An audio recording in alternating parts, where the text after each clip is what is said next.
Em nome do Padre, e do Filho, e do Espírito Santo. Amém.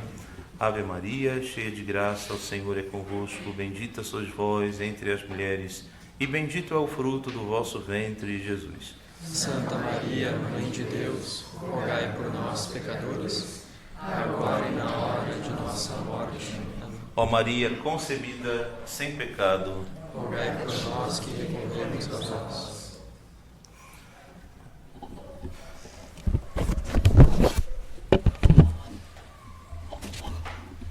Notum fecit Dominus salutare suum, in conspectu gentium revelavit justitiam suam. Meus caros filhos, nós vamos iniciar essa nossa reflexão da data de hoje, dia 8 de setembro, dia em que a igreja comemora a natividade de Nossa Senhora. E nós vamos iniciar essa reflexão iluminados por essas palavras que eu acabo de citar, que são extraídas do Salmo 97, no versículo 2, que diz: o Senhor fez conhecer a sua salvação e às nações revelou a sua justiça. Deus quis fazer conhecer a sua salvação a todos os povos. E de que maneira? Bem, nós temos visto as catequeses nessas últimas semanas, temos falado sobre o pecado original e sabemos que a humanidade, portanto, tinha perdido a sua amizade com Deus por causa do pecado original. O homem perdera não somente o paraíso terrestre, como se tornara digno do castigo e da ira divina, conforme nos atesta o apóstolo São Paulo, lá em Romanos, capítulo 6, versículo 23. Homines enim peccaverunt, et egent gloria Dei, ou seja, todos pecaram e estão, portanto, privados da glória de Deus. Ou ainda, em outro texto, em outra passagem, stipendia enim peccati mors, Romanos 6, 23. Desculpe, o primeiro texto é Romanos 3, 23. E o segundo texto, Romanos 6, 23. Porque o estipêndio do pecado é a morte. Então, está aí. A gente já tinha visto isso agora há pouquinho nas catequeses, está, acho que bem fresquinho ainda na nossa cabeça. O pecado original, ele não só removeu do homem o seu estado da justiça original, mas como tornou ele digno do castigo, porque esse era o preço pelo pecado. Todo aquele que pecou tem que morrer, é o preço do pecado. Portanto, rompeu-se a nossa amizade com Deus. A humanidade agora estava manchada. A humanidade agora estava inimiga de Deus. E, portanto, dignos de receberem, a única coisa que éramos dignos de receber era o castigo. Ponto final, e simples assim. O único meio para reparar a justiça divina ultrajada seria a humanidade oferecer um sacrifício reparador a Deus pelos seus pecados. Seria o único meio para poder consertar este erro. Então, houve o pecado original, perdemos a graça santificante, perdemos os dons préternaturais, nos tornamos alvo do castigo e da morte. E o que poderíamos fazer para poder restaurar, para consertar isso? O único meio para consertar isso seria a humanidade, que agora está manchada, ofertar a Deus, nosso Senhor, um sacrifício reparador pelos seus pecados. Mas aqui começam os problemas, porque para que esse sacrifício expiatório fosse aceitável a Deus e eficaz para a redenção da humanidade, ele deveria ser perfeitamente justo e sem pecado. Aí agora complicou. O único meio para reparar a justiça divina era nós oferecermos a ele um sacrifício que fosse justo e sem pecado. Mas como fazer isso se a humanidade agora está mergulhada no pecado e manchada? E agora? Entramos aí num dilema. O pecado original afetou toda a humanidade.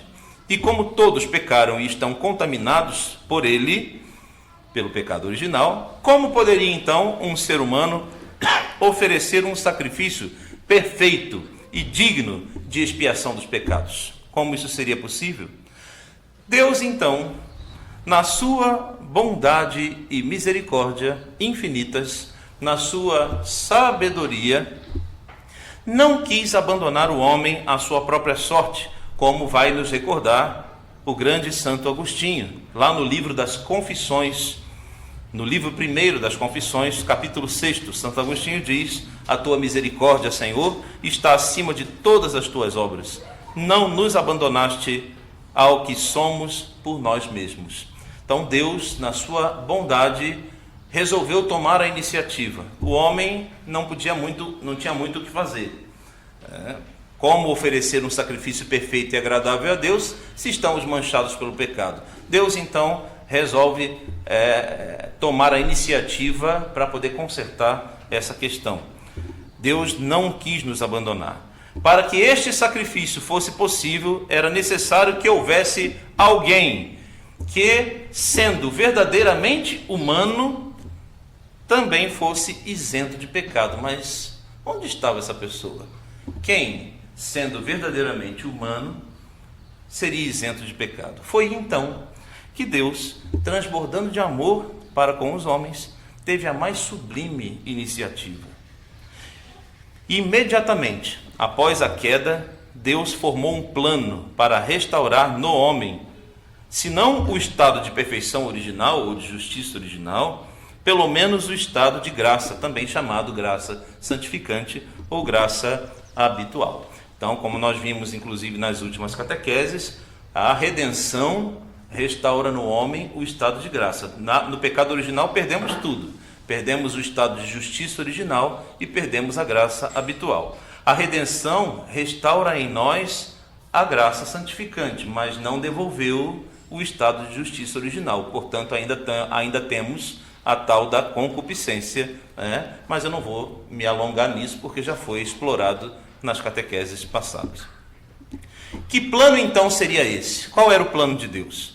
Enviar-nos o seu próprio Filho, vestindo a nossa carne, para que, assim como por um só homem o pecado entrou no mundo e pelo pecado a morte, com muito mais razão o dom de Deus e o benefício da graça obtida por um só homem, Jesus Cristo, fossem concedidos copiosamente a todos, como vai nos lembrar o apóstolo São Paulo no capítulo 5 de Romanos. Então está aí, esse era o plano de Deus para nós. Já que nenhum homem foi achado digno de ofertar esse sacrifício, e era necessário que alguém, contendo a natureza humana, mas ao mesmo tempo estando em estado de isenção de pecado, oferecesse esse sacrifício, Deus resolve esse problema então, tomando a seguinte decisão de enviar o seu Filho para assumir nossa carne, assumir a nossa natureza. Vários outros santos e doutores da igreja também atestam essa questão de que Deus imediatamente tomou essa resolução.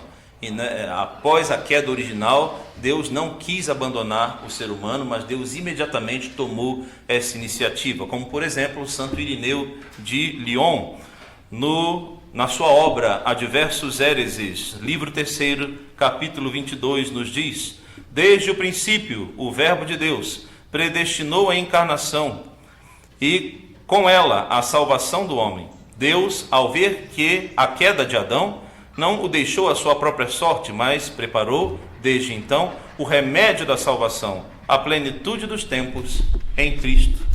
Ou ainda, Santo Agostinho, no seu livro Cidade de Deus, livro 13º, capítulo 3, diz Santo Agostinho: quando o homem caiu, Deus não o abandonou, mas imediatamente deu o primeiro sinal da sua promessa ao cobrir a sua vergonha e ao prometer a vinda de um Redentor.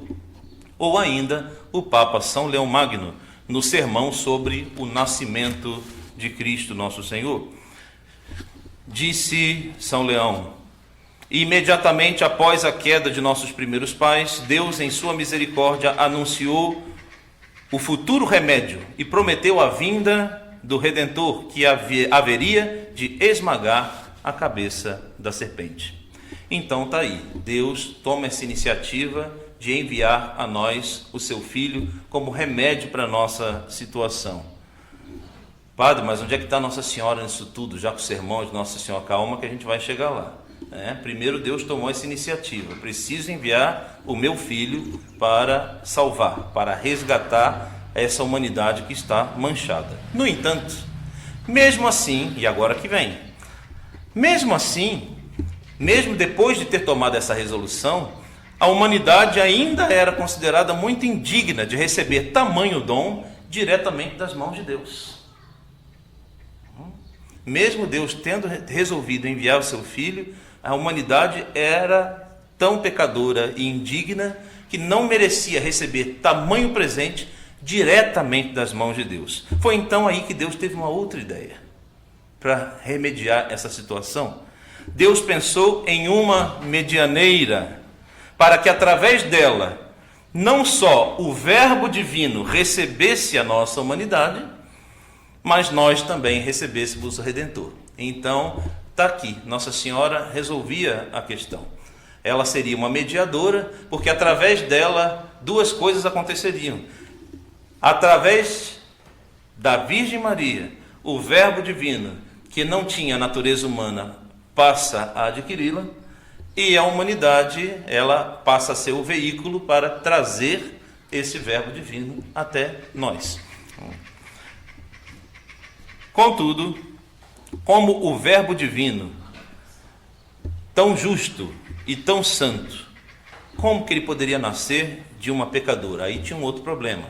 Ok, essa mediadora, sendo humana, e se todos os seres humanos estão manchados de pecado, sem exceção, como que o Verbo divino poderia passar por essa mediadora, sendo ele justíssimo, santíssimo e etc. E agora, como resolver essa questão? Não tem como eu sentar num banco com a tinta fresca e não manchar minha roupa. E agora, como fazer isso? Deus então teve mais uma brilhante ideia. Escolheu e preservou Maria Santíssima de toda a mancha de pecado, para que ela fosse esta medianeira, trazendo a nós o Salvador. Portanto, não é difícil para nós deduzir que se a maior graça de Deus para a humanidade, a maior de todas, que é um Deus feito homem, se esta maior graça de Deus veio até nós por intermédio de Maria, logo não é difícil deduzir que todas as demais graças divinas também nos advêm por ela, conforme atesta São Luís Maria Grignon de Montfort no Tratado da Verdadeira Devoção. Diz São Luís: Deus tem estabelecido Maria como o meio pelo qual todas as gerações são distribuídas. E ele faz isso por causa do grande amor que tem por ela e pela sua predileção. Desculpe, acho que eu falei graças, né? Deixa eu começar de novo. Deus tem estabelecido Maria como o meio pelo qual todas as graças são distribuídas. Então, Maria é o meio que Deus utiliza para que todas as suas graças sejam distribuídas. Nenhuma graça, repito e enfatizo, nenhuma graça que possamos receber vem a nós que não tenha passado pelas mãos de Nossa Senhora. Ele faz isso por causa do grande amor que tem para com ela e pela sua predileção por ela. Ele, por isso, a destinou para ser a medianeira de todas as graças. Está aí. Aí. Todas as graças que possam vir a nós vêm pelas mãos de Maria Santíssima. Isso deixa os hereges enfurecidos, o protestante fica louco. fica louco, porque querendo ou não, ele vai ter que engolir isso, o mundo vai ter que engolir isso, gostando dela ou não gostando, reconhecendo-a ou não, qualquer graça que se possa receber nesta terra, qualquer uma, não tem graça que chegue aqui que não tenha passado pelas mãos da Santíssima Virgem Maria. Ela é como um espelho. O espelho não tem luz própria, mas ele reflete o sol. Assim como o espelho recebe o raio de sol e o distribui, e o reflete, assim é a Santíssima Virgem Maria. Ela não tem a sua luz própria. O sol é Cristo nosso Senhor, mas ela é o espelho da graça de Deus. É ela que nos transmite a luz do nosso Senhor, a luz de sua graça. Hoje, portanto, queridos filhos, no dia 8 de setembro, nós celebramos com muita alegria, com muito júbilo, a festa do nascimento da Santíssima Virgem Maria. De todas as criaturas, a mais pura, a mais bela e a mais santa. Filha de São Joaquim e de Santana, como nos atesta a tradição da Santa Igreja, aos 3 anos de idade, a Santíssima Virgem Maria foi apresentada no templo pelos seus pais, como era costume na época, apresentar a menina aos 3 anos de idade no templo. E a igreja celebra ainda hoje no seu calendário litúrgico esta festa, todos os anos. A apresentação de Nossa Senhora no templo é celebrada no dia 21 de novembro. E foi inspirados nesta antiga tradição, muitos católicos ainda hoje trazem as suas filhas meninas, quando completam a idade de 3 anos, trazem ao templo para uma cerimônia de apresentação e consagração. Então as meninas que completarem 3 anos de idade, os pais podem trazer. Eu tenho aqui a cerimônia de apresentação da menina no templo, aos 3 anos de idade. Cerimônia linda, tem uma coroa de flores, ela tem que vir vestida de branco, uma coroa de flores na cabeça, com um véu, não é? Um véu, e aí ela vai chegar na presença com uma rosa na mão, chega diante do sacerdote, acho que é uma rosa, se eu não me engano, entrega esta flor ao sacerdote e vai receber a bênção e ser feita a sua consagração. Linda a cerimônia. Unamos hoje, queridos filhos, a nossa voz à voz da Santíssima Virgem Maria e à voz dos anjos todos, para louvar a Santíssima Trindade por ter escolhido um meio tão singelo para nos comunicar tão grande graça, porque este é o modus operandi de Deus, essa é a forma que Deus age. Escolhe o que os homens consideram como fraco e pequeno para confundir os grandes e poderosos do mundo, como a própria Virgem Maria disse de seus próprios lábios, em Lucas 1, versículos 47, 48 e 50. Meu espírito exulta de alegria em Deus, meu Salvador, porque olhou para a humildade de sua serva. Ele derrubou do trono os poderosos e exaltou os humildes. A Virgem Maria é para nós modelo de perfeição cristã. As virtudes que Nossa Senhora cultivou ao longo da sua vida devem ser modelo e devem ser inspiração para a nossa própria vida, de modo especial a humildade, a obediência e a pureza. A humildade, porque ela nos recorda constantemente as nossas limitações. A obediência, porque ela se opõe contra as nossas vontades, sempre rebeldes à vontade de Deus. E a pureza, que nos torna aptos à contemplação de Deus, como diz o Evangelho de São Mateus, capítulo 5, versículo 8, os puros de coração verão a Deus, mas também porque opõe uma barreira aos apelos da carne que nos afastam de uma vida plenamente dedicada ao nosso Senhor. Portanto, meus filhos, o nascimento da Virgem Maria é para nós motivo de grande alegria e também de grande esperança da vida eterna. Se foi por intermédio de Eva que Deus passou a olhar com desgosto para a humanidade, foi através de Maria que Deus olhou a humanidade uma vez mais com amor. Se Jesus é chamado de o novo Adão, com justiça podemos chamar a Virgem Maria de a nova Eva, como nos diz, mais uma vez, São Luís Maria Grignion de Montfort, no Tratado da Verdadeira Devoção.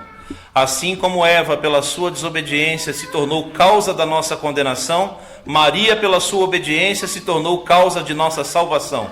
Ela é medianeira de todas as graças e fonte de toda a nossa alegria. Maria é a nova Eva, que ao dar a luz a Jesus, trouxe o Salvador ao mundo e nos deu a esperança de vida eterna. São Luís Maria Grignion de Montfort. O nascimento da Santíssima Virgem Maria também pode ser interpretado por nós como uma prefiguração do nascimento da Santa Igreja. Assim como foi através do ventre sagrado da Virgem Maria que o corpo de nosso Senhor Jesus Cristo foi gerado, também é pelo santo batismo que nascem os novos membros da Igreja, o corpo místico de Cristo.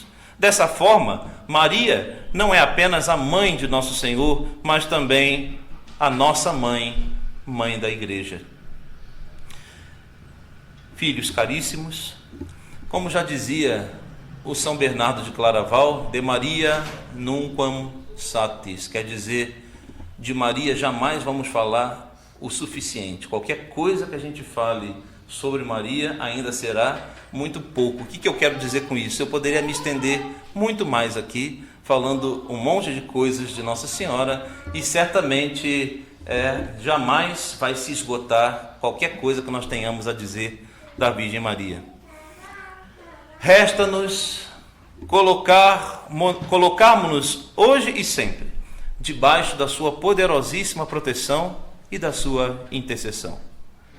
Recorramos confiadamente a ela em todos os momentos da nossa vida, em especial nas nossas tentações. Quantas vezes sofremos tentações e a violência das tentações não é amenizada porque a gente não recorre com confiança à Santíssima Virgem Maria, não recorre com confiança ao nosso anjo da guarda, aos nossos santos de devoção. Quem dera que isso fosse uma prática tão comum entre nós, que no momento em que vier sobre nós a tentação, e naquele momento a gente cortasse as tentações, cortasse os pensamentos. Vem o mau pensamento, padre, eu não sei o que fazer, vem os maus pensamentos, vem, e o que você faz na hora que os maus pensamentos vêm? Só ficar lamentando para resolver alguma coisa? Não vai. Na hora que vierem os maus impulsos, as más inclinações, os maus pensamentos, que tal se a gente combatesse eles recorrendo, por exemplo, à Santíssima Virgem Maria? Comece a rezar uma jaculatória, ainda que mentalmente. Ainda que mentalmente. Peço socorro a Nossa Senhora, peço socorro a São José. A gente não pede. Veio o mau pensamento, pense imediatamente: valei-me, minha Virgem Maria, valei-me, meu São José. É uma frase tão simples, mas a gente não tem noção do quão poderosa é essa devoção, o quanto a Virgem Maria pode nos ajudar e nos livrar dos males cotidianos, principalmente de nos afastar do pecado. Então recorramos à Santíssima Virgem com toda a confiança em toda a nossa vida, mas em especial nos momentos de tentação. Recorramos a Nossa Senhora de forma mais a miúde, ou seja, de forma mais frequente.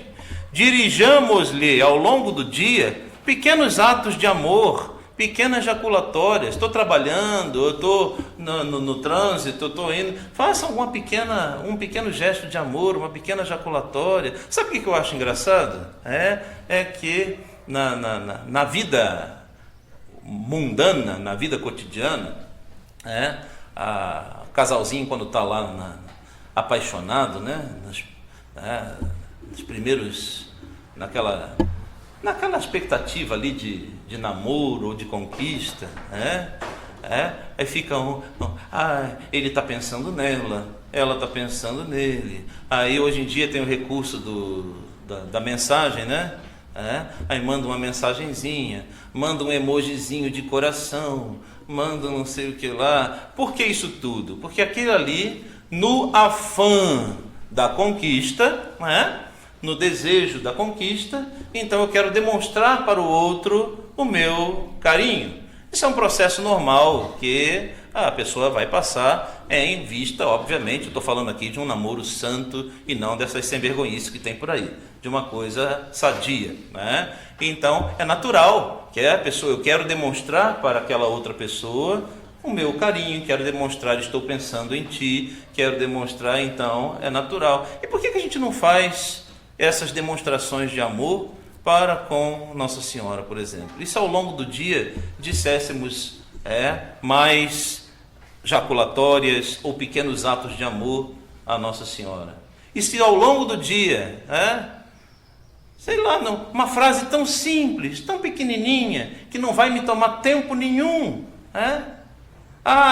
tive intervalo do meu trabalho, eu estou indo almoçar, e aí naquele caminho até o almoço eu posso dizer mentalmente: Jesus e Maria, eu vos amo. Jesus, Maria, vos amo. Meu santo de devoção, eu vos amo. Intercedei por mim, rogai por mim. Ó Maria concebida sem pecado, uma jaculatória. Rogai por nós que recorremos a vós. Uma pequena jaculatória. Parece tão simples e a gente não faz. Não tenhamos medo, queridos filhos, de nos aproximar de Maria, pois certamente a Santíssima Virgem será o nosso atalho mais seguro para se chegar a Jesus. Para terminar, eu acho que eu vou compartilhar com vocês uma jaculatória, já que a gente está falando desses pequenos gestos de amor, uma jaculatória que eu aprendi há alguns anos atrás. É muito simples, mas ao mesmo tempo muito forte e muito significativa. É uma jaculatória que você pode fazer uso dela em diversos momentos do dia e várias vezes por dia. Jaculatória é muito simples e só diz isso: dai-me, Virgem pura, fé, pureza e bravura. Só isso. Dai-me, ó Virgem pura, fé, pureza e bravura. A fé para que eu não desanime diante das dificuldades da vida. Pureza para nos tornar mais semelhantes possível à Santíssima Virgem Maria. São Luís Maria Grignion de Montfort, lá no Tratado da Verdadeira Devoção, ele afirma que o Espírito Santo tem um amor tão profundo por Nossa Senhora, que quando ele encontra uma alma que tenha um coração semelhante ao coração de Maria, diz que o Espírito Santo se apressa para vir habitar nessa alma.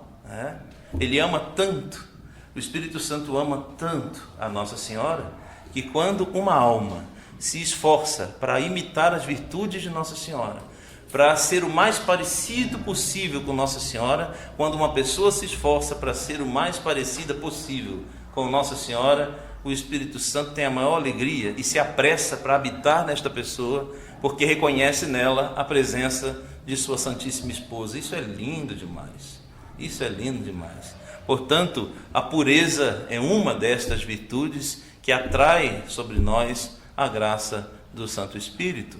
Portanto, fé para não desanimar nas dificuldades, pureza para nos assemelhar o máximo da Virgem Maria e bravura para lutar sem temor contra as paixões.